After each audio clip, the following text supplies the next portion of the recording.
बहरहाल चोली खबरों में आगे बढ़ते हैं। भारत आज पुणे में 12वीं ब्रिक्स संचार मंत्रियों की बैठक की मेजबानी करेगा। इस महत्वपूर्ण बैठक की अध्यक्षता केंद्रीय संचार मंत्री ज्योतिरादित्य सिंधिया करेंगे। बैठक में ब्रिक्स देशों के संचार मंत्री और वरिष्ठ अधिकारी शामिल होंगे। इस दौरान सूचना और संचार पूरी तरह से आईसीटी, डिजिटल बदलाव और नई तकनीक के क्षेत्र में सहयोग बढ़ाने पर चर्चा होगी।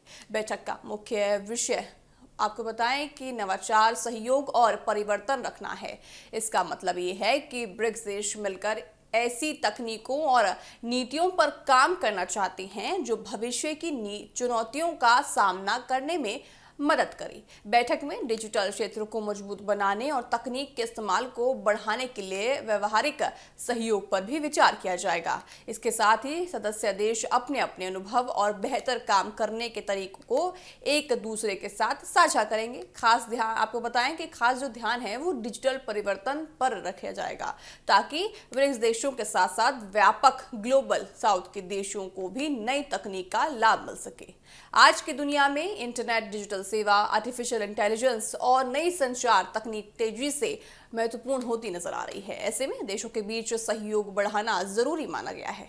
पुणे में होने वाली ये बैठक इसी दिशा में एक महत्वपूर्ण कदम है। बैठक के दौरान डिजिटल कनेक्टिविटी, नवाचार और तकनीकी सहयोग को आगे बढ़ाने के लिए संभावित योजनाओं पर भी चर्चा होने की उम्मीद है।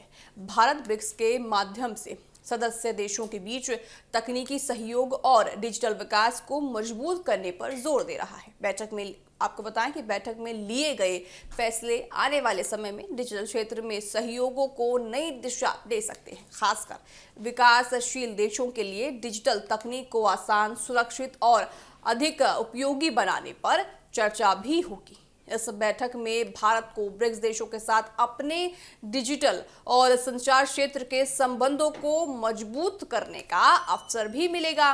कुल मिलाकर देखिए, पुणे में होने वाली 12वीं ब्रिक्स संचार मंत्रियों की बैठक का मुख्य उद्देश्य तकनीक, नवाचार और सहयोग के लिए भविष्य को अधिक मजबूत और पूरी तरह से पारदर्शी बनाने की दिशा में महत्वपूर्ण कदम माना जा रहा है।